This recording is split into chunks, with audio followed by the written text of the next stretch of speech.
नमोऽस्त्वनन्ताय सहस्रमूर्तये सहस्रपादाक्षिशिरोरुवाहवे सहस्रनाम्ने पुरुषाय शाश्वते सहस्रकोटियुगधारिणे नमः। संस्कृत सौर्यम इस समूह से संबद्ध सभी विद्वद्गण, सभी शास्त्र प्रेमीगण, सभी शास्त्र जिज्ञासुगण एवं संस्कृत सौर्यम इस समूह के संस्थापक एवं प्रबंधकगण, आप सबको प्रणाम करते हुए, साधुवाद करते हुए आज के इस ज्ञान सत्र का प्रारंभ कर रहे हैं।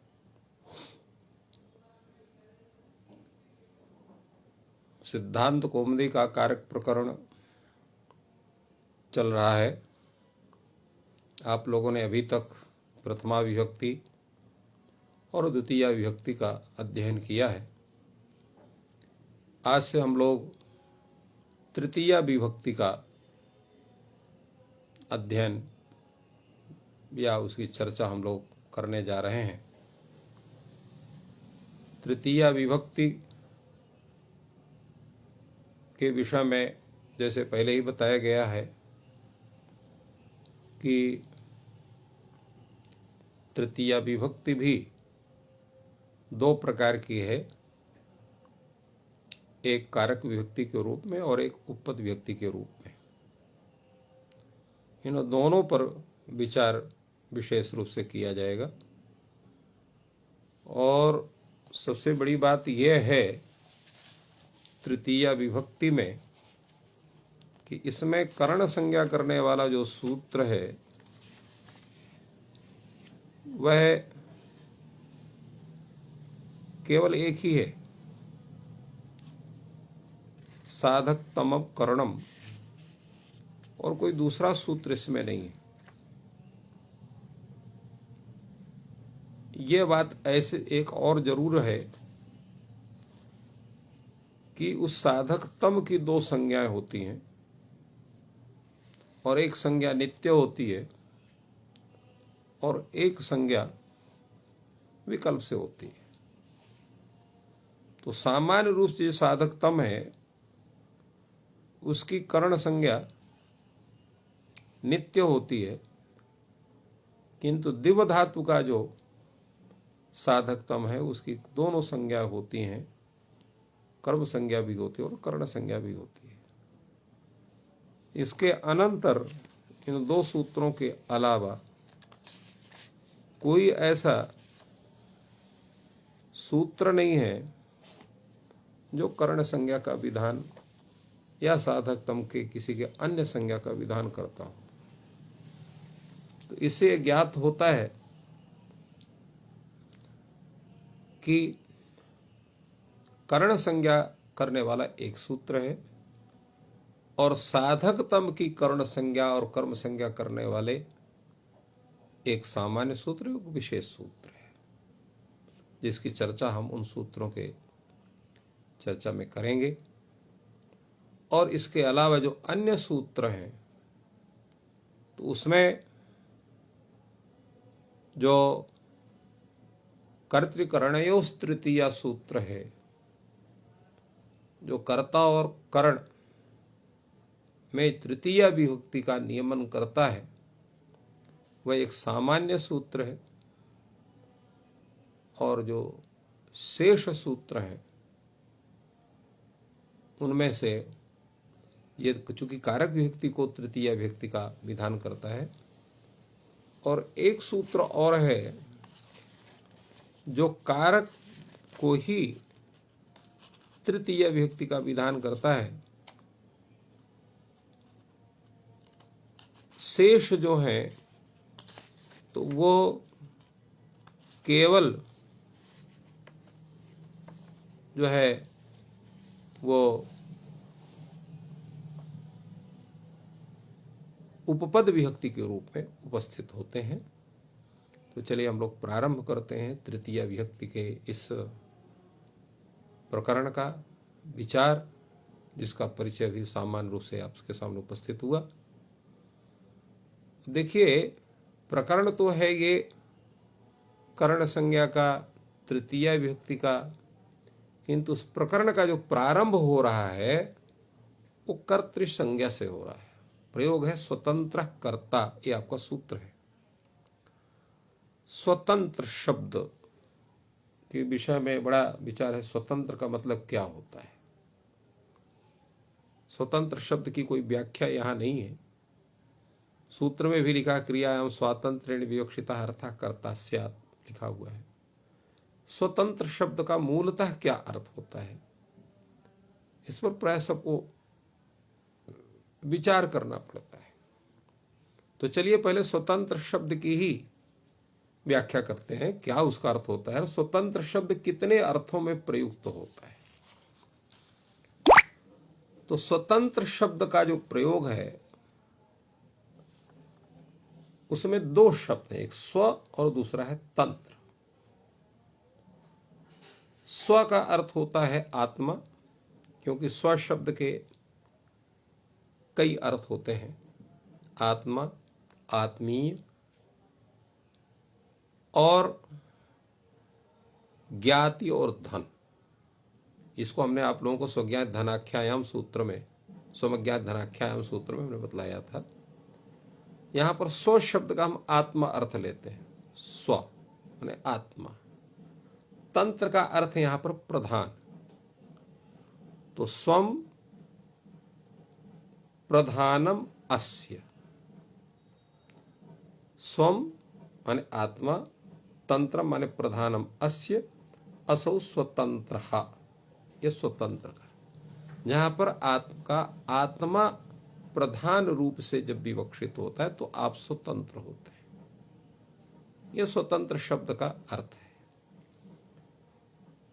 तंत्र शब्द ये प्रधान अर्थ होता है, इसका ज्ञान हम कैसे जानेंगे?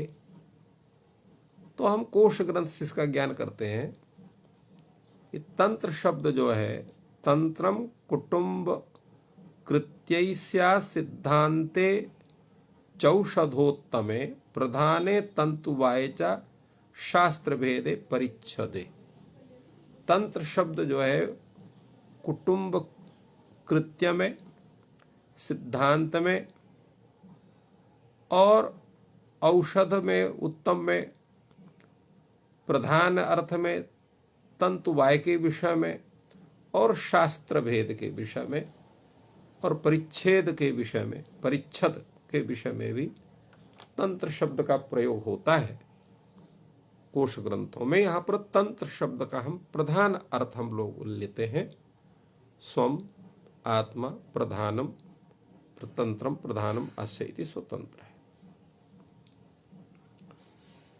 स्वतंत्र शब्द जो यहां पर विवक्षित होगा वो कैसे विवक्षित होगा, किस रूप में विवक्षित होगा, इस पर भी थोड़ा सा जानकारी आवश्यक है। यद्यपि जो ग्रंथ है इसकी जो स्वतंत्र कर्ता, इस सूत्र की जो वृत्ति क्रियायाम स्वातंत्र्येण विवक्षिता अर्थ लिखा हुआ है, तो ये क्रियायाम कहां शब्द किसे आया? तो उस पर कहा जाता है कि ये कारक का अधिकार है। क्रियाजनकत्वम कारकत्वम या क्रियान्वित्वम कारकत्वम में यहां पर क्रिया शब्द का कारक के अधिकार से क्रिया का ज्ञान होता है। तो यहां पर कारके स्वतंत्र कर्ता अर्थ होगा इसका। कारके का अधिकार है, कारके सूत्र का, तो कारके स्वतंत्र कर्ता। तो कारके का मतलब क्या हुआ? कारक अर्थ आपने क्रियाजनकम कारकम लिखा है, तो कारके का अर्थ क्रिया जनन होगा।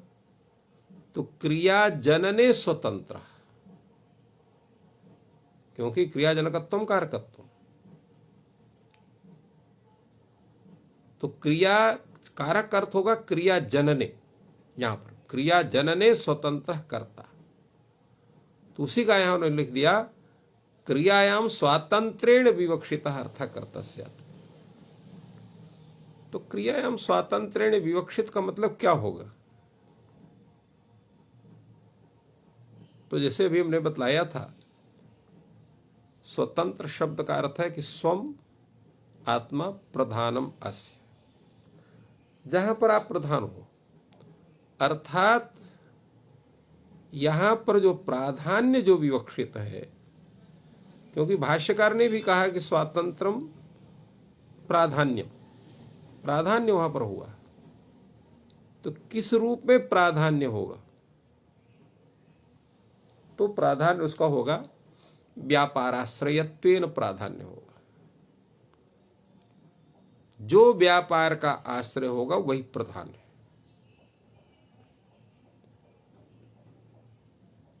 और जो क्रिया में प्राधान्य रूपेण विवक्षित है अर्थात व्यापाराश्रयत्वेन विवक्षित है वो करता है। इसलिए इन्होंने कहा क्रियाम स्वातंत्रेण विवक्षितः अर्थः कर्ता स्यात्। क्रियायाम अर्थात क्रिया जनने स्वातंत्रेण विवक्षितः व्यापाराश्रयत्वेन विवक्षितः अर्थः कर्ता स्यात्। तो एक प्रश्न भी हो सकता है, जैसे स्थाल्यम पचति होता है, देवदत्ता स्थाल्यम ओदनम पचति।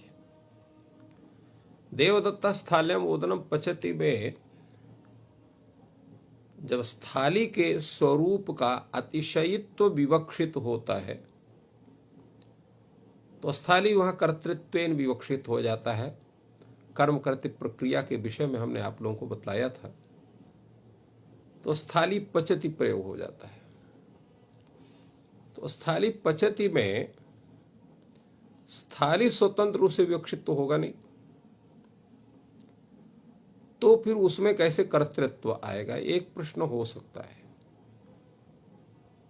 तो उस पर कहा कि भाष्यकार ने कहा विवक्षातः कारकाणि भवन्ति।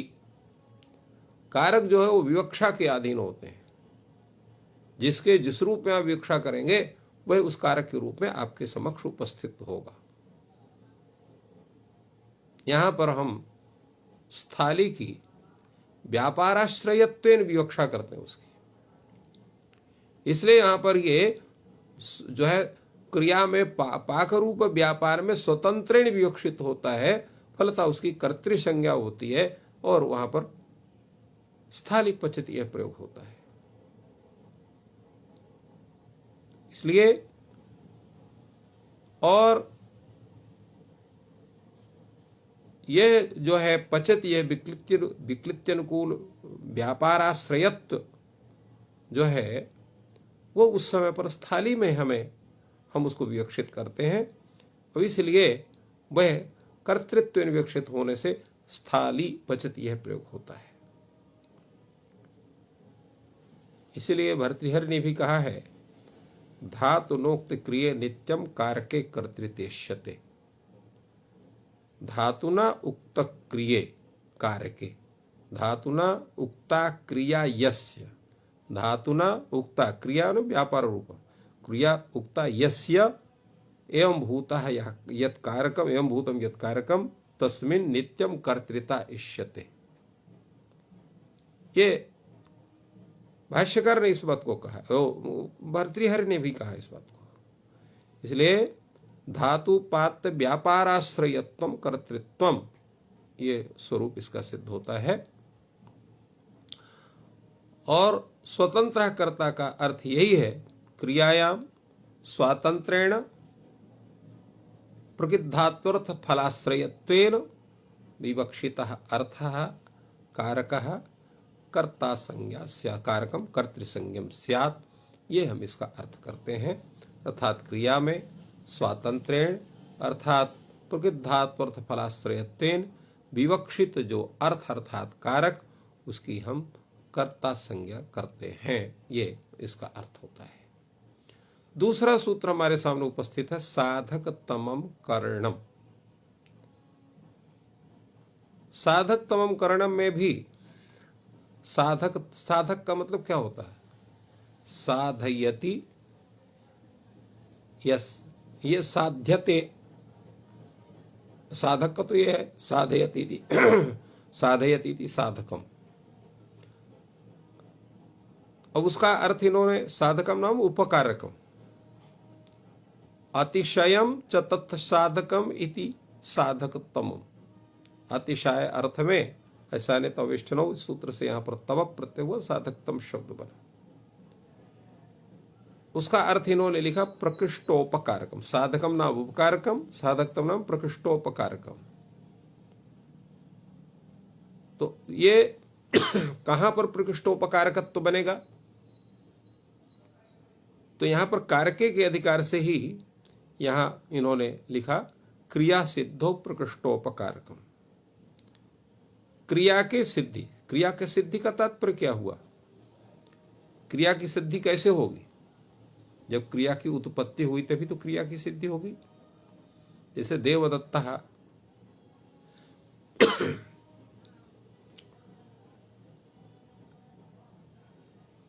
ओदनम पचति, तो देवदत्त ओदन पका रहा है, तो अग्निना ओदनम पचति। तो अग्नि यहां पर पाक क्रिया का वो क्या है? वो उसका साधक है। तो साधक होने से साधकतम है, बिना अग्नि के ओदन नहीं पच सकता है, बिना जल के नहीं पक सकता है। तो जल उसमें होगा, जल होगा, यद्यपि अग्नि से दोनों का स्वरूप होगा, शुष्क पाक भी हो सकता है और जल सम्मिश्र होने से उसका जो है वो आर्द्र पाक भी हो सकता है, परंतु अग्नि का वहां प्राधान्य आवश्यकता वहां उसकी है। इसलिए वहां पर वो जो क्रिया है, क्रिया की सिद्धि है, अर्थात वहां पर जो व्यापार जन जो फल की सिद्धि है। क्रिया शब्द कई अर्थों में है। क्रिया व्यापार अर्थ का भी बतलाता है और फल अर्थ को बतला है। क्रियते या सा क्रिया और क्रियते इति क्रिया। यहां पर हम क्री धातु से जब हम यहां पर प्रत्यय कर्म अर्थ करते हैं तो क्रिया शब्द फल का वाचक होता है, और जब उसमें भाव अर्थ में हम प्रत्यय करते हैं तो क्रिया शब्द वहां व्यापार का बोधक होता है। तो क्रिया सिद्धो अर्थात फल सिद्धो, तो फल की सिद्धि में जो प्रकृष्ट उपकारक है फल की उत्पत्ति में, वही क्रियोत्पत्तौ, क्रिया सिद्धौ क्रियोत्पत्तौ फल सिद्धौ, फल सिद्धि में जो प्रकृष्ट उपकारक है। ये प्रकृष्ट उपकारक का तात्पर्य क्या है? तो प्रकृष्ट उपकारक का तात्पर्य यह है कि जिसके व्यापार के पश्चात शीघ्र क्रिया की अर्थात फल की सिद्धि बने, वही प्रकृष्टोपकारक कहा जाता है। तो ऐसे इसीलिए उसको उस ऐसे कारक की करण संज्ञा करते हैं। नैयायिक लोग उसी को असाधारण कारण कहते हैं। वो कहते हैं असाधारणम कारणम करणम। कारण और करण में यही भेद है। जो साधारण कारण है वो कारण है, जो असाधारण कारण है वो करण है। जिसके सहायता के बिना फल की सिद्धि ना हो या विलंब से हो या कष्ट साध्य हो। जैसे उदाहरण आएंगे तो उनके सामने आपको उपस्थिति होगी। तो कर्ता के व्यापार के अधीन जो व्यापार और उस व्यापार के द्वारा अव्यवहित जो फल की निष्पत्ति है, फल की जो सिद्धि है, जिसके द्वारा होती है, उसको हम करण कहते हैं। ये हम लोग विचार बना सकते हैं इस पर एक विशेष रूप से। तो क्रिया सिद्धौ फल सिद्धौ प्रकृष्टोपकारकम अर्थात कर्तृव्यापार सहकृत जो तद व्यापार तद व्यापाराव्यवहित जो फल निष्पत्ति स्वरूप जो उसका प्रकृष्टोपकारकत्व है, ऐसा जो कारक है उसकी कर्ण संज्ञा करते हैं। ऐसे हम लोग उदाहरण के रूप में ले लेते हैं। रामेण तत्र रामः बाणेन रावणं हन्ति। अब यहां पर राम रावण को बाण से मारता है, तो हाथ से भी मारा जा सकता है और बाण से भी मारा जा सकता है, किंतु सर्वोत्तम साधन क्या हुआ? बाण हुआ। दूरस्थ रहने पर भी बाण के द्वारा उसका प्रहार हो सकता है, असी के द्वारा भी प्रहार हो सकता है। तो यहां जो प्राण वियोग रूप फल है, क्योंकि हन धातु का अर्थ है प्राण वियोगानुकूल व्यापार, तो प्राण वियोग रूप जो फल है उसकी सिद्धि में प्रकृष्ट उपकारक कौन है? बाण है। तो क्रिया सिद्धौ प्राण वियोग रूप क्रिया सिद्धौ प्रकृष्टोपकारकम प्राण वियोग संपादकम यत्कारकम बाण रूपकारकम तस्य कर्ण संज्ञा भवति। इस तरह से हम इसको लगा सकते हैं। इसी प्रकार असिना शत्रु शिरम छिन्नति, यहां छेदन रूप जो व्यापार है वो असी के बिना नहीं हो सकता है। तो असी यहां पर असाधारण कारण है, छेदनक क्रिया हुई, तो अब प्रकृष्टोपकारक हो गए, क्योंकि छेदनानुकूल व्यापार है। यदा यदा द्विधा भवनानुकूल व्यापार, छेदनम द्विधा भवनम, द्विधा भवनानुकूल व्यापार होगा। तो देवदत्त असिना शत्रु शिरः छिन्नति बोलेंगे, तो यहां पर जो छिद धातु का अर्थ है द्विधा भवनानुकूल व्यापार, तो द्विधा भवन रूप जो क्रिया है उस क्रिया की सिद्धि में प्रकृष्टोपकारक कौन हो रहा है? असी हो रहा है, इसलिए उसकी कर्ण संज्ञा हो रही है।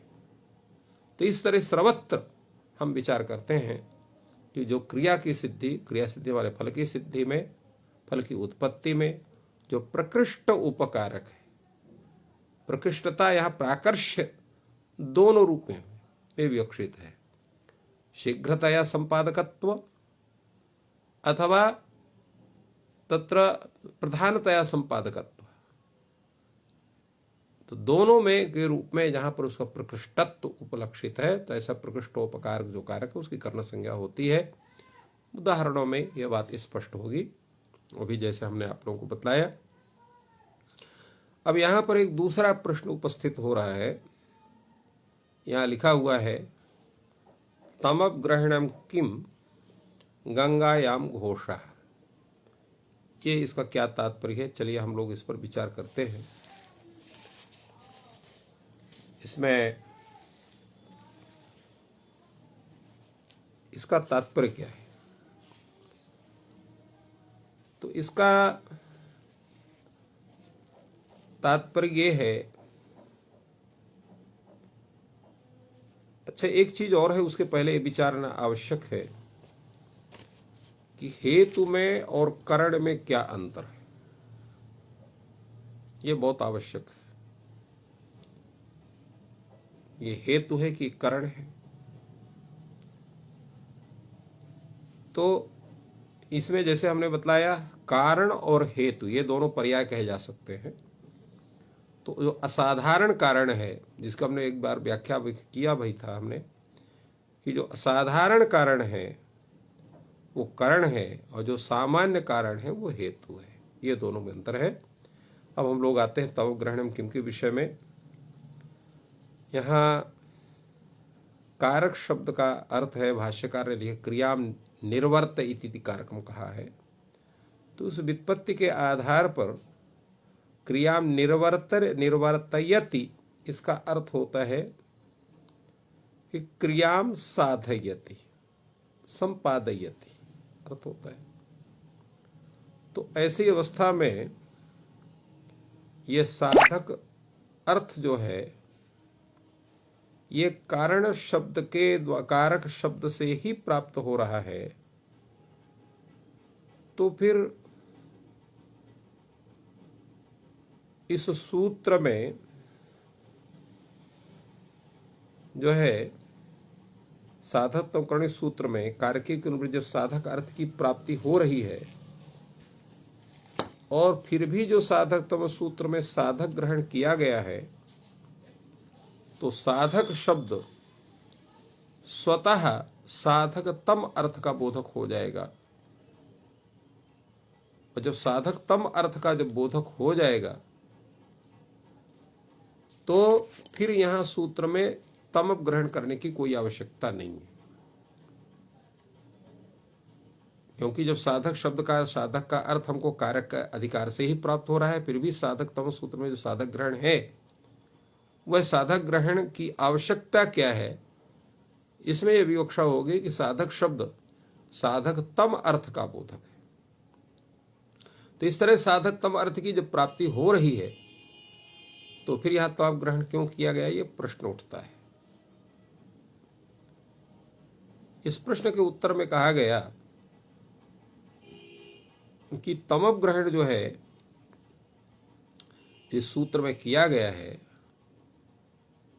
वो यह कहता है कि कारक प्रकरणे गौड़ मुख्य न्याय एतत् सूत्रात् अन्यत्र न प्रवर्तते। कारक प्रकरण में गौड़ मुख्य न्याय जो है इस सूत्र से अतिरिक्त प्रवृत्त नहीं होता है, ये इसका ज्ञापन होता है। तो इसके ज्ञापन से होगा क्या कि अगर हम इस तम ग्रहण नहीं करते तो इसका ज्ञापन नहीं हो सकता था। ज्ञापन होने से क्या होगा, इस प्रश्न का अर्थ यह हुआ कि गौण मुख्य न्याय केवल इसी सूत्र में प्रवृत्त होगा, अन्यत्र नहीं होगा। अगर अन्यत्र होगा तो क्या दिक्कत है, दिक्कत यह है कि जैसे आधारोधिकरणम, इस सूत्र में अधिकरण शब्द से ही आधार की प्राप्ति हो रही है। अधिक्रियते यस्मिन् तत् अधिकरणम, यहां पर अधिपूर्वक क्रियाधाव से जो लुट प्रत्यय अधिकरण अर्थ में करेंगे तो अधिकरण शब्द का अर्थ होगा आधार ही अर्थ होगा। तो इस तरह से जब अधिकरण शब्द से आधार अर्थ की प्राप्ति हो रही है तो फिर पुनः सूत्र में आधार शब्द का प्रयोग क्यों किया गया। तो जो आधार शब्द है वो भी प्रकृष्ट आधार का बोधक हो जाएगा। तो प्रकृष्ट आधार का बोधक होने से समस्या क्या होगी, तो समस्या ये होगी कि जो प्रकृष्ट आधार जो होगा उसी की अधिकरण संज्ञा होगी, सामान्य जो आधार होगा उसकी अधिकरण संज्ञा नहीं होगी। तो सामान्य आधार कौन है और विशिष्ट आधार कौन है, तो विशिष्ट आधार वो है जो अपने आश्रय को संपूर्ण व्याप्त, अपने आधेय को संपूर्ण में व्याप्त करे, अर्थात सर्वावयव जो आधार रूप में उपस्थित हो। जैसे तिलेषु तैलम कहा जाता है, तिल के संपूर्ण भाग में तिल है, तो तिल जो आधार बन रहा है आधेय तैल का, तो ये प्रकृष्ट आधार बन रहा है तिल। किंतु कटे आस्ते ये जो आधार है ये एकदेशीय आधार है, सर्वावय व्याप्त आधार नहीं है। तो ये जो आधार है ये सामान्य आधार हुआ। तो सामान्य आधार में इस सूत्र की प्रवृत्ति नहीं होगी, जो प्रकृष्ट आधार रहेगा वही प्रवृत्ति होगी। फलतः तिलेषु तैलम दधनि सर्पि, इन स्थलों में आधारोधिकरणम से आधार अधिकरण संज्ञा तिल की होगी, दधि की होगी, किंतु कट की नहीं हो पाएगी। जब इस सूत्र में अर्थात साधक तम कर्ण सूत्र में हम तमप ग्रहण करते हैं तो ये जो परिभाषा है जो ज्ञापित होती है कि कारक प्रकरणे गौण मुख्य न्यायः एतत् सूत्रात् अन्यत्र न प्रवर्तते। तो इस नियम के आधार पर गौण मुख्य न्याय की प्रवृत्ति आधारोधिकरण सूत्र में नहीं होगी। फलतः वहां पर गौड़ आधार और मुख्य आधार दोनों का ग्रहण होगा। तो गौड़ आधार के ग्रहण होने से कटे आस्ते में भी कट रूप आधार की अधिकरण संज्ञा हो जाएगी, और मुख्य आधार जो तिल है या दधि है उनकी भी अधिकरण संज्ञा होगी। ये यहाँ के तमब ग्रहण करने का फल है। वही यहां पर उदाहरण इन्होंने दिया, तमब ग्रहण किम गंगायाम घोषा। यहां जो घोष है वह संपूर्ण गंगा को व्याप्त करके नहीं है, गंगा के किसी एक भाग को व्याप्त करके है। तो ये गंगायाम घोषा ही प्रयोग नहीं बनेगा कभी। गंगायाम घोषा में ये लक्षण का उदाहरण है। जितने भी दार्शनिक हैं, जो भी शक्ति लक्षणा व्यंजना को मानने वाले हैं, प्राय सभी लोग उदाहरण लक्षणा का, प्रयोजनवती लक्षणा का उदाहरण गंगायाम घोषा के रूप में उसको उपस्थापित करते हैं। तो यहां गंगा शब्द की गंगा तीर में लक्षणा होती है, और उस तीर को आधार मान करके तीर यहाँ पर जो गंगा शब्द है लक्षण, या वो गंगा तट का बोधक होता है, और उसकी अधिकरण संज्ञा होती है आधारोधिकरणम से सप्तम व्यधिकरणे च से, वहां पर सत्व विभक्ति होती है। अब यहाँ इसकी अधिकरण संज्ञा नहीं होगी। क्यों नहीं होगी? क्योंकि ये सर्वावयव व्याप्त आधार नहीं बन रहा है गंगा पद, तो यह गंगावाच्य तट पदार्थ। फलतः गंगायाम घोषा प्रयोग ही नहीं होगा।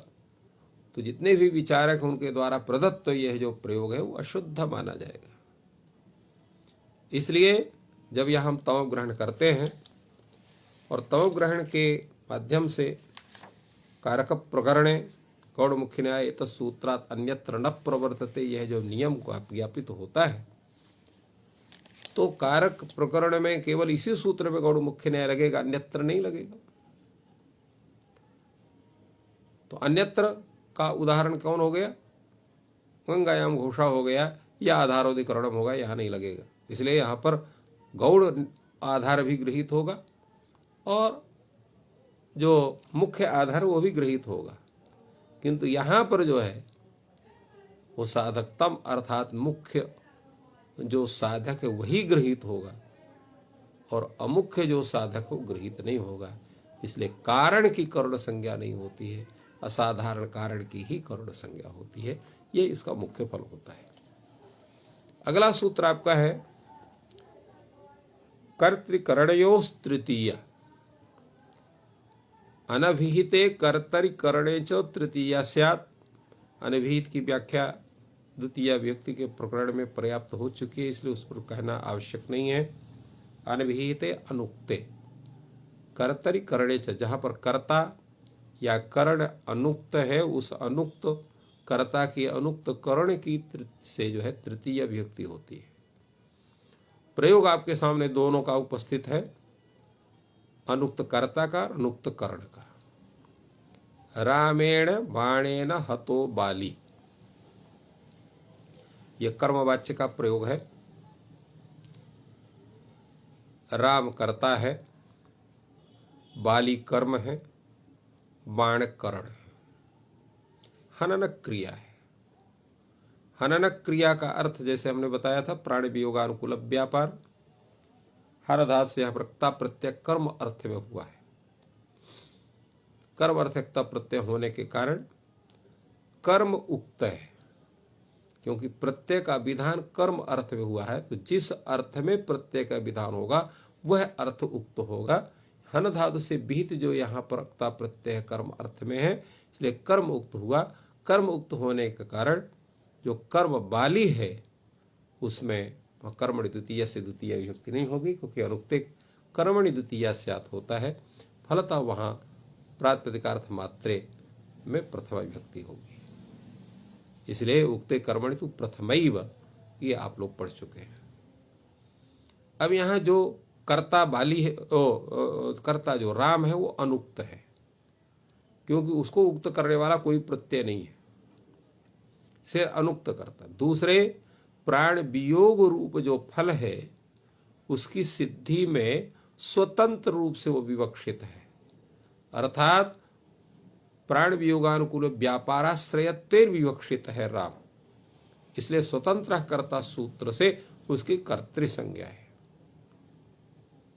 और प्राण वियोग रूप फल की सिद्धि में प्रकृष्टोपकारक कौन है? बाण है, इसलिए उसकी करण संज्ञा उसकी हो रही है प्रकृष्टोपकारक होने के कारण। इसलिए वो भी अनुक्त है, क्यों? कोई भी प्रत्यय यहां पर करण अर्थ में नहीं हुआ है, तो कर्ता और करण अनुक्त है, कर्म उक्त है क्ता प्रत्यय के द्वारा। फलतः यहां पर अनुक्त कर्ता राम से, अनुक्त करण बाण से तृतीय विभक्ति का नियमन होता है कर्तृकरणयोः तृतीय, इस सूत्र के द्वारा। और फिर इसके बाद ये रामेण बाणेन हतो बाली, ये प्रयोग आपका सिद्ध होता है। इसके अनंतर आपका ये वार्तिक है, प्रकृत्यादिभ्य उपसंख्यानम। प्रकृत्यादि गण पठित जितने भी शब्द हैं उनसे तृतीया विभक्ति होती है, इसलिए प्रकृत्यादिभ्य उपसंख्यानम लिखा कि प्रकृत्यादि गण पठित शब्दों से तृतीया विभक्ति होती है सर्वत्र। ये उपपद विभक्ति जैसे हमने कहा था। अब उपपद विभक्ति का भी स्वरूप दो तरह का है। एक उपपद विभक्ति का स्वरूप है जहां किसी पद को निमित्त मान करके विभक्ति का विधान हो, उसके लिए भी अभी आएगा उसका स्वरूप यहां, और द्वितीय विभक्ति में आ भी चुका है। और एक है जहां पर उसको उद्देश्य करके तृतीय विभक्ति का विधान हो, निमित्त के रूप में पद का आश्रयण और उद्देश्य के रूप में पद का आश्रयण। तो दोनों रूप में पदमाश्रित जायमाना विभक्ति का स्वरूप हो गया, उद्देश्य रूप में विवक्षित होना और निमित्त रूप में विवक्षित होना। प्रकृत्यादिभ्य उपसंख्यान में जो प्रकृत्यादि गण पठित शब्द है उद्देश्यत्वेन विवक्षित है यहां पर, अर्थात प्रकृत्यादि गण पठित शब्दों को उद्देश्य करके जब इनका विधान होगा, तो जब विधान यहां पर तृतीय विभक्ति का विधान इस वार्तिक से होता है। प्रकृत्याचारुः प्रायेण याज्ञिकः गोत्रेण गार्ग्यः समेन एति विषमेण एति द्विद्रोणेन धान्यम क्रीणाति इत्यादि रूप में। अब आप देखें थोड़ा सा इसको, जैसे हमने पहले बताया था कि जितने भी उपपद विभक्तियां हैं उनका जो मुख्य अर्थ होता है वो संबंध होता है, और संबंध होने से सर्वत्र वहां पर षष्ठी विभक्ति की प्राप्ति होती है। जैसे यहां पर प्रकृत्याचारु, तो प्रकृत्याचारु में प्रकृति संबंधी चारुत्व, प्रायेण याज्ञिका तो प्राय संबंधी याज्ञिकत्व, गोत्र संबंधी गार्ग्यत्व इत्यादि रूप में सर्वत्र यहां पर तृतीय का संबंध अर्थ होगा। तो इस सूत्र से वहां वार्तिक से सर्वत्र यहां पर तृतीय विभक्ति का विधान हुआ है, इसलिए सभी वहां शास्त्रकार कहते हैं कि यहां पर तृतीया का जो अर्थ है वो संबंध है। प्रकृति का अर्थ होता है स्वभाव, अर्थात प्रकृति संबंधी चारुत्ववान, ये अर्थ होगा प्रकृत्याचारु का, प्रकृति संबंधी चारुत्ववान। यहां पर करण अर्थ में तृतीया नहीं है, ओ नारायण वो क्या हेतु अर्थ में, अर्थात हेतु सूत्र से तृतीया हो जाती है। यहां पर इस वार्तिक करने की आवश्यकता है। हेत्वर्थ विवक्षित नहीं है, प्रकृत्या चारु। यहां पर प्रकृति से स्वभावेन चारु, स्वभाव से उसका चारुत्व है। स्वभावेन चारुत्व का मतलब क्या हुआ? उसको सजाने के लिए किसी अलंकरण की आवश्यकता नहीं है, स्वभावतः उसमें सौंदर्य है। इसी प्रकार प्रायण शब्द में, यहाँ प्रायण याज्ञिक में जो प्राय शब्द है वो बहुलवाची अर्थ में है। प्रायः शब्द यहाँ पर प्रायः उसका वो वैकल्पिक स्वरूप का वाचक नहीं है, अभी तो बहुलवाची है। बहुलाचार संबंधी याज्ञिकत्ववान, ये अर्थ है यहाँ पर। यहाँ पर जो संबंध का जो स्वरूप बनेगा वो ज्ञाप्य ज्ञापक भाव संबंध है, और वहाँ जो है अलग जो है वहाँ स्वभाव जो प्रकृत्याचारु में जो संबंध का स्वरूप बनेगा, वहाँ प्रकृत्याचारु का वहाँ जो संबंध का स्वरूप है, तो वहाँ जो संबंध का वो स्वभाव स्वरूप स्वभावाभिरूपेण उसका स्वयं का संबंध उसका स्वरूप बनेगा, अर्थात स्वभावतः प्रकृति संबंधी चारुत्ववान, इसलिए वहां पर गया प्रकृति संबंधी चारुत्ववान। तो प्रकृति का और चारुत्व का स्वरूप वहां बनेगा, और यहाँ जो है ज्ञाप्य ज्ञापक भाव संबंध बनेगा। इसी प्रकार गोत्रेण गार्ग्यः में, यहाँ पर गोत्रेण गार्ग्यः, तो यहाँ पर गोत्र यद्यपि हेतु के स्वरूप में विवक्षित है, परंतु यहाँ पर गोत्र ज्ञाप्य गार्ग्यत्ववान, तो यहाँ पर भी ज्ञाप्य ज्ञापक भाव संबंध बनेगा। और समेन एति विषमेण एति, वस्तुतः यहाँ पर सम और विषम ये क्रिया विशेषण है, और क्रिया विशेषणम कर्मत्वम क्लीबत्वं च ये नियम है। तो यहाँ पर द्वितीय विभक्ति होनी चाहिए नियमानुसार, समम याति विषमम याति, ऐसा होना चाहिए। समम एति विषमम एति ऐसा होना चाहिए था, यहाँ द्वितीय विभक्ति होना चाहिए, किंतु यहाँ इस सूत्र के द्वारा यहाँ जो है इसको यहाँ तृतीय विभक्ति होती है, तो समेन विषमेण याति इत्यर्थ इसका होता है। इसी प्रकार द्विद्रेण धान्यम क्रीणाति, तो यहां पर द्विद्रेण धान्यम क्रीणाति, द्विद्रोण शब्द यहाँ द्वंद्व समास है, यहाँ समाहार द्वंद्व, द्वयोः द्रोणयोः समाहारः इति द्विद्रोणम, तो समाहार द्वंद्व इसको कहेंगे जो है द्विगु समास। तो द्विद्रोणम, द्विद्रोण संबंधी धान्यम क्रीणाति, यहां पर परिमाप्य परिमापक भाव संबंध है, द्विद्रोण परिमापित धान्यम क्रीणाति इत्यर्थ यह होगा। इसी प्रकार सुखेन याति दुखेन याति, तो यहां पर जन्य जनक भाव संबंध है, माने सुख जनकम यानम दुख जनकम यानम, तो यहाँ जन्य जनक भाव संबंध है। तो ये भी वस्तुतः यहाँ पर ये सुखे न याति कि ये भी क्रिया विशेषण है, यहाँ पर भी द्वितीया प्राप्त थी, और यहाँ उसको द्वितीया को बांध करके यहाँ पर तृतीय विभक्ति इस वार्तिक विशेष के द्वारा हो रही है। तो इस तरह से ये प्रकृत्यादिगण पठित शब्दों में यहाँ पर तत्त प्रकृत्यादिगण पठित जितने भी शब्द हैं ये उद्देश्यत्वेन विवक्षित होते हैं, और उद्देश्यत्वेन विवक्षित होकर के ये बनते हैं। इसी प्रकार नाम नास्तु तीक्ष्णः चरितेन दान्तः धान्य धनवान इत्यादि और भी इस प्रयोग है जिनका इस गणपाठ में है। दूसरे ये जो सूत्र है, इसमें जो प्रकृत्यादिगण हैं वो सभी के सभी प्रकृत्यादिगण पूरा ये माना जाता है आपका जो है आकृतिगण है। तो इस तरह से शब्द से मिलते हुए भी जितने शब्द हैं उनका भी हम ग्रहण इसी रूप में करते हैं, और उनसे भी विभक्ति का विधान होता है। अगला सूत्र जो आपके सामने उपस्थित हो रहा है, दिवाह कर्म चौ,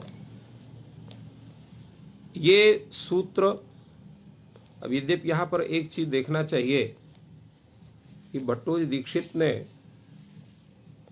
ये कैसे रखा? नियमानुसार जो भी वार्तिक हैं या जो भी शब्द आना चाहिए, तो प्राय उनकी स्थिति ये रही है कि सर्वत्र कारक विभक्तियों को एक अलग रखते हैं और उपपद विभक्तियों को अलग रखते हैं।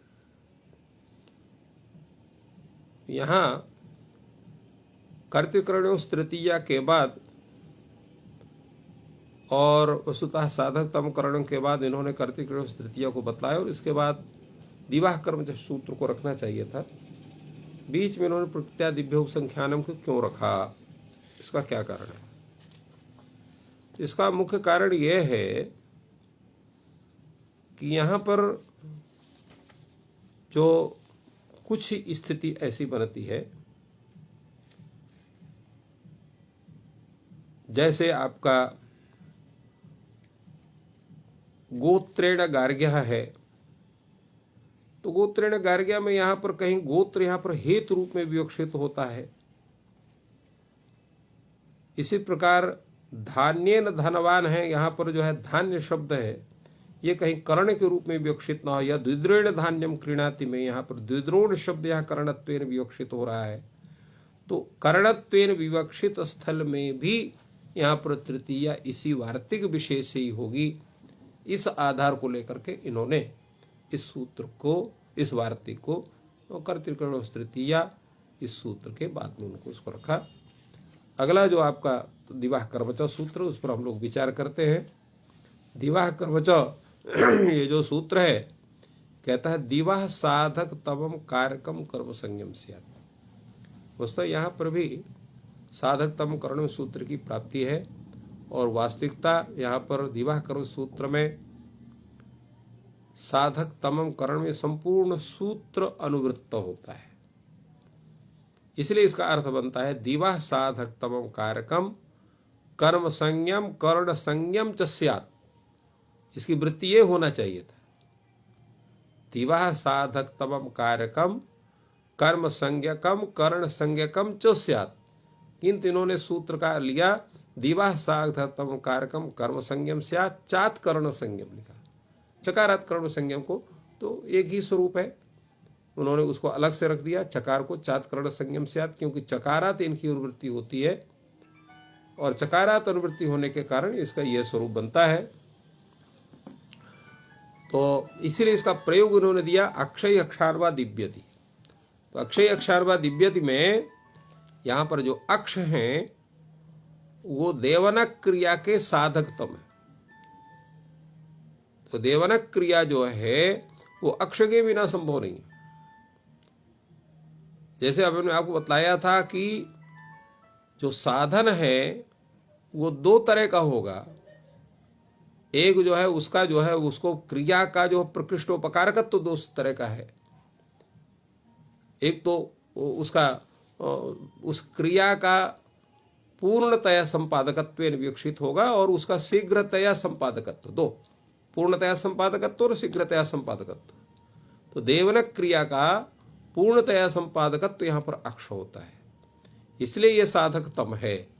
क्रिया की सिद्धि में देवनक क्रिया की सिद्धि में देवनानुकूल व्यापार, दिव क्रीड़ा विजगत, दिव क्रीड़ा अर्थ में भी है तो दिव क्रीड़ा विजिगीषा इत्यादि। तो इसलिए यहाँ पर देवना जो है क्रीडानुकूल व्यापार में जो क्रीड़ा है उस क्रीड़ा में प्रकृष्टोपकारकत्व इसमें है, अक्ष में है, इसलिए अक्षकारक उसकी कर्म कर्ण संज्ञा भी होती है, कर्ण संज्ञा भी होती है। और इसलिए जब कर्म संज्ञा होगी तो अक्षान दिव्यति अर्थ होगा और जब कर्ण संज्ञा होगी तो अक्षय ही दिव्यति होगा। इसलिए अक्षय अक्षार्वा दिव्यति ये दोनों स्वरूप प्राप्त होते हैं। इसके अनंतर है आपका अपवर्गे तृतीया, अपवर्ग फल प्राप्ति ही। अपवर्ग अर्थ है फल प्राप्ति। तो तस्याम ज्योत्यायाम, जब वहां पर फल प्राप्ति द्योत्य हो तो कालाध्वनोर अत्यंत संयोगे तृतीया स्यात्।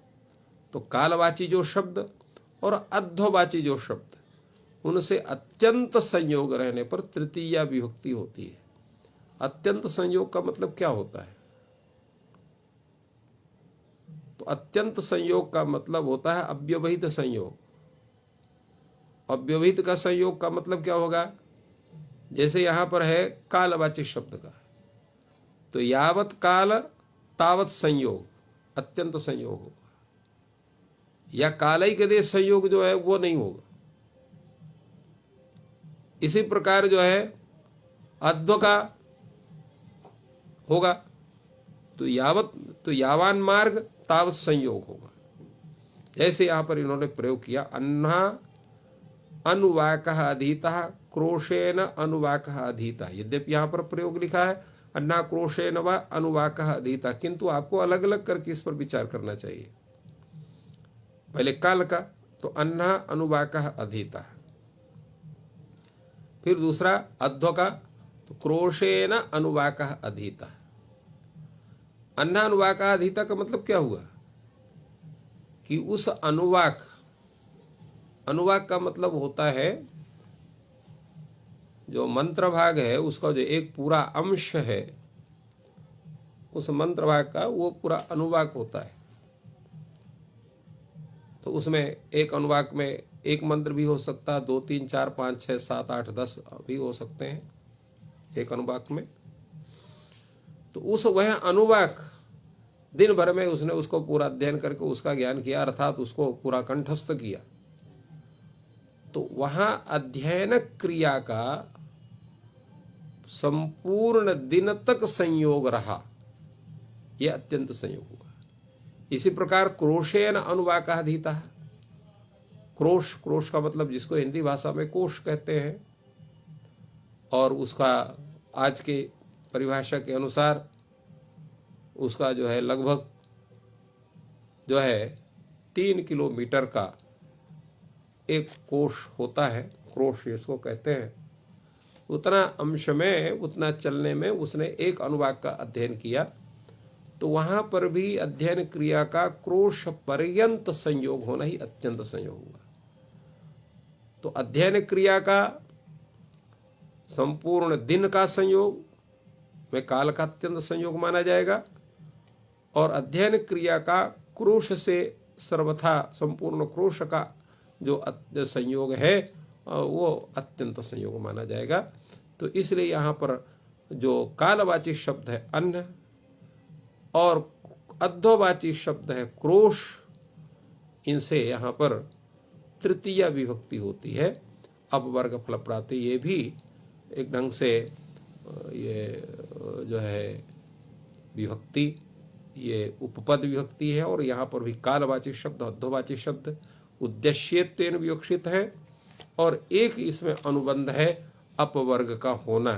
तो अपवर्गे विवक्षिते, अपवर्गः फल प्राप्ति, तो तस्य तस्की विवक्षा होने पर, द्वितीयत्व विवक्षा होने पर कालवाची शब्द और अध्ववाची शब्द से अत्यंत संयोग में तृतीय विभक्ति का नियमन होता है। तो ये यहाँ पर तृतीय विभक्ति का नियमन कालवाची शब्द से और अध्ववाची शब्द से हो रहा है। द्योत्य जो है अर्थ है और अत्यंत संयोग यहाँ पर है। अब यहाँ पर एक शब्द उपस्थित हो रहा है अत्यंत संयोग, अर्थ आया कहां से? क्योंकि इसमें लिखा अत्यंत संयोगे लिखा, तो यहाँ पर कालध्वन और अत्यंत संयोगी सूत्र से अत्यंत संयोग की अनुवृत्ति होती है, और उससे यहाँ पर अत्यंत संयोग प्राप्त होता है, इसलिए ये शब्द यहाँ पर आया। और इसलिए अपवर्गे की मासमधीतः नायातः, 1 महीना तक अध्ययन किया किंतु उसको उसने कंठस्थ नहीं कर पाया। तो यहाँ पर फल प्राप्ति ही, अत्यंत संयोग तो है किंतु फल प्राप्ति नहीं है, इसलिए यहाँ पर मासमधीते अलग कालाध्वन अत्यंत संयोग सूत्र से अत्यंत संयोग होने पर द्वितीय तो ही किंतु तृतीय नहीं हुई। तो कालाध्वनो अत्यंत संयोगे और अपवर्गे तृतीय, इन दोनों सूत्रों में अंतर यही है, भेद यही है। कालाध्वन और अत्यंत संयोग में फल प्राप्ति विवक्षित नहीं है, अपवर्गे तृतीया में फल प्राप्ति विवक्षित है। तो जहां पर आप कालवाची शब्द से अध्ववाची शब्द से द्वितीय विभक्ति देखते हैं, वहां आप समझ लें कि वहां फल प्राप्ति वहां विवक्षित नहीं है, वहां फल प्राप्ति हो भी सकती है और नहीं भी हो सकती है। किंतु जहां फल प्राप्ति निश्चित है वहां पर तृतीया विभक्ति ही होगी अध्वाच और काल शब्द से। इसलिए अन्वा क्रोशेनमान वह का अधीता आया, अब वर्ग की मासव अधीता न आता ही आया। तो इस तरह से यहां भी ये जो दो आपके सामने उपपद विभक्ति के रूप में ये उपस्थित, एक वार्तिक और एक सूत्र, यहाँ पर पद का जो आश्रय है उद्देश्यत्वेन है, निमित्तत्वेन नहीं है। अब आपका दूसरा पक्ष है निमित्तत्वेन उपस्थित, जहां पर वहां पर कैसे होगा विभक्ति का भी स्वरूप, वो सूत्र आता है आपका सहयुक्ते प्रधाने, सहार्थेन युक्ते अप्रधाने तृतीया स्यात्। यहां पर सहार्थी ने लिखा, सह के अर्थ में विद्यमान जितने भी शब्द हैं उन सभी के योग में विद्यमान प्रातिपदिक से तृतीया विभक्ति का नियमन होता है। लिखा सहार्थे युक्ते अप्रधाने तृतीया स्यात्। तो युक्तता का मतलब क्या होता है? योग। योग दोनों तरफ होता है। योगः संबंधः, तो संबंध दोनों में होगा, अनियोगी में भी होगा और प्रतियोगी में भी होगा। ये अनियोगी और प्रतियोगी का मतलब क्या हुआ? तो ये अनियोगी और प्रतियोगी ये तीन जगह उपस्थित होते हैं, अभाव के विषय में, संबंध के विषय में और सादृश्य के विषय में। यस्य अभावः सह प्रतियोगी, यस्य संबंधः सह प्रतियोगी, यस्य सादृश्यम सह प्रतियोगी। यस्मिन् अभावः सह अनियोगी, यस्मिन् संबंधः सह अनियोगी, यस्मिन् सादृश्यम सह अनियोगी। जिसका अभाव हो वो प्रतियोगी होता है, जिसका संबंध कहा जाए वो प्रतियोगी होता है और जिसका सादृश्य कहा जाए वो प्रतियोगी होता है। जिसमें अभाव बतलाया जाए वो अनियोगी होता है, जिसमें संबंध बतलाया जाए वो अनियोगी होता है, जिसमें सादृश्य बतलाया जाए वो अनियोगी होता है। ये प्रतियोगी और योगी का स्वरूप हुआ। संबंध जितना भी होगा, जैसे हमने कहा प्रतियोगी और योगी का होगा, तो प्रतियोगी और अनियोगी में जो संबंध होगा उसमें एक प्रधान होगा, एक अप्रधान होगा। इसलिए यहां सूत्र में इन्होंने सहयुक्ते अप्रधान शब्द का प्रयोग किया। अगर सहयुक्ते ही तरह कह देते तो गलत हो जाता। तो क्या होता गलत? का गलत ये होता कि यहां पर प्रतियोगी से भी तृतीया हो जाती और अनियोगी से भी तृतीया हो जाती, अथवा पर्यायण होती, एक बार अनियोगी से होती एक बार प्रतियोगी से होती। इसलिए सूत्रकार ने अप्रधान शब्द का प्रयोग किया कि सह से युक्त जो शब्द है वो अगर अप्रधान होगा तभी उससे तृतीया होगी, प्रधान होगा तो उससे तृतीया विभक्ति नहीं होगी। इसलिए यहां पर लिखा पुत्रेण सह आगतः पिता। अब पुत्रेण सह आगतः पिता, अब एक प्रश्न ये उठेगा यहां प्रधानत्वेन विवक्षा कौन होगा? जैसे पुत्र के साथ पिता आया तो देखने में तो यही लगता है कि यहां पर पुत्र प्रधान है, जिसके साथ जो जाए वो अप्रधान, और जो किसी को ले जा रहा है साथ में अपने वो प्रधान। तो पुत्रेण सह आगतः पिता, यहां पर कौन आ रहा है? पिता आ रहा है। किसके साथ आ रहा है? तो जो यहां पर जो है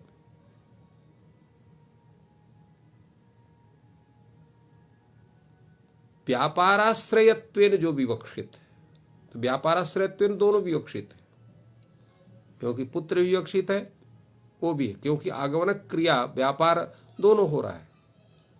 किंतु यहां जो हो रहा है तिंगर्थाश्रयता, तिंगर्थ का जो आश्रय हो रहा अर्थ हो रहा है, वो तिंगर्थाश्रय का अन्वय किसके द्वारा हो रहा है?